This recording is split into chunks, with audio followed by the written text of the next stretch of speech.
Good morning. I want to do one of the story of the prodigal son, and it's sort of the lessons of the prodigal son. The people involved here is the father and the two sons, and see their attitude. The two different attitudes, especially of the father. The father has shown so much love for the two sons, but we'll just start the story anyway. Start at Luke 11. Actually, it's connected with the other two parables beforehand about the lost coin and the 99 sheep. So we'll read the story here and we'll pick up a few wee lessons from it, hopefully.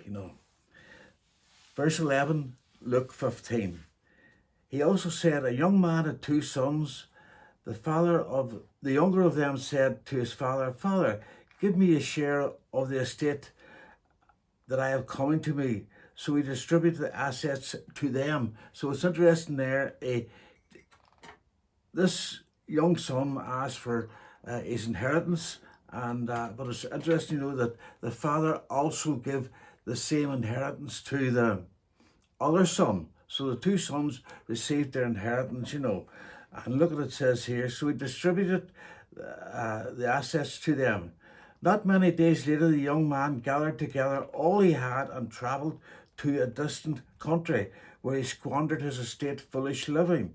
This is here about, the believer who turns his back on God and wants to do his own way. We've got to be very careful that we walk the right road all the time and stay on the right side of the road here. So he was backslidden, and it's interesting to know what happened to him. He went down the hill very quick. Now, it actually says in the Bible, this doesn't happen overnight. So we're talking about the Christian here who backslides and turns away from the walk. But look what happened. Down the road he went and he lost everything. It says there, after he spent everything, a severe famine struck the country and he had nothing. Okay. Then he went to work for one of the citizens of that country, and they sent him into his field to feed pigs. He longed to eat his fill from the corpse pods, and the pigs were eating, but no one would give him any. Verse 17, this is so important. Then he came to his senses. So this is a lovely thing here. He realized that he turned his back on his father. He realized that he took the short straw, the easy way out, and awful what he'd done. He spent everything he had, and he realized that it needs to return to the people that loved him. It's as a Christian, sometimes believers, we have to watch. So I always think that the things of the world looks like candy floss. I used to see them machines years ago where the guy put the stick in and put the sugar in and whipped it round and round and round, and there he made lovely candy floss. But if you held it on a stick very long, it sort of got all soggy and sticky all over your hand.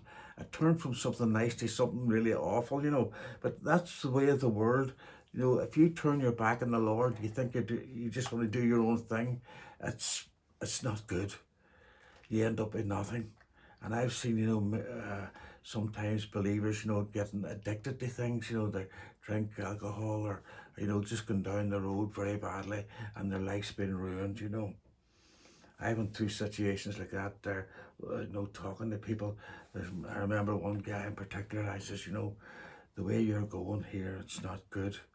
And you need to turn back and follow the Lord. But anyway, look what happened here anyway. So this is one of the lessons you're going to learn from the prodigal son. So he says there that, verse 17, then he came to his senses. So he repented. He realized that he had to stop at what he was doing and go back. How many of my fathers... And he said, how many of my father's hired hands have more than enough food, and I am here dying with hunger? So I'll get up and go to my father. See, repentance is not just saying something, it's doing it. It's action. So this son realized what he was doing was wrong, and he was in a dire situation, and he came to his senses. He realized, he weighed up what he should be doing. And he says, I'll get up, verse 13, and go to my father and say to him, Father, I have sinned against heaven and in your sight. So it's interesting there that he realised that he sinned against heaven first, you know, and he let the father down. It's a bit like the thief on the cross, where one thief said to another thief, we deserve to be here. We deserve to get the punishment that we're getting. And this guy here deserved it. He had sinned against heaven and this and your sight. I am no longer worthy to be called your son. Make me like one of the hired hands. So he got up and went to his father. But while the son was a long way off, the father saw him and was filled with compassion. Isn't that lovely? That's the way Jesus does. You know, if you decide that if you're in the wrong, if you're a believer and you're in the wrong path, and you decide to come to your senses and seek the Lord out, the Father is there, full of compassion. Jesus wants you back, you know. And he said, Father, I have sinned against heaven and your sight. I am no longer worthy to be called your son. But the father told the slaves, no, sorry, I better read back a wee bit there. I missed a wee bit there.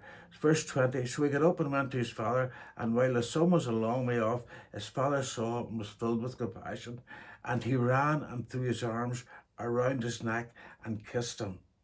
And the son said to him, Father, I have sinned against heaven and your sight. I am no longer worthy to be called your son. But the father told the slaves, quick, bring out the best robe, put it on him, put a ring on his finger and sandals on his feet. This guy was empty, wasn't he? Then bring the fatted calf and slaughter it, and let us celebrate with a feast. Because the son of mine was dead and is now alive. He was lost and now he's found, and they began to celebrate. Isn't that lovely, you know? But here's another reaction. The older son is filled with jealousy. He's filled with anger. He feels left out. He feels this is not good here, you know. Verse 25, and his older son saw that it was in the field, and he came near the house, and he heard music and dancing. So he summoned one of the servants and asked him, what do these things mean? Your brother is here, he told him, and your father has slaughtered the fatted calf because he has him back safe and sound. Then he became angry. Isn't that terrible? And didn't want to go in. Pride and all these things was in this son's heart, you know. So the father came out and pleaded with him. Now it's interesting, the father seen him coming from a far way off, the other son, and didn't go into the pig pen, didn't compromise with the young son's son. But here he came out and he pleaded with this son. That's interesting, isn't it? You know. So he became angry and did not want to go in. So his father came out and pleaded with him. But he replied to his father, look, I've been slaving many years for you, and I've never disobeyed your orders. But yet you give me a young goat. You never give me a young goat so I could celebrate with my friends. But when this son of yours came and he has devoured your assets with prostitutes, slaughtered the fatted calf for him. And look at the answer that the father gave him. Son, he said to him, you're always with me, and everything I have is yours. So isn't it lovely to see the father loving this son too, even though he's full of not good things, pride and anger, etc.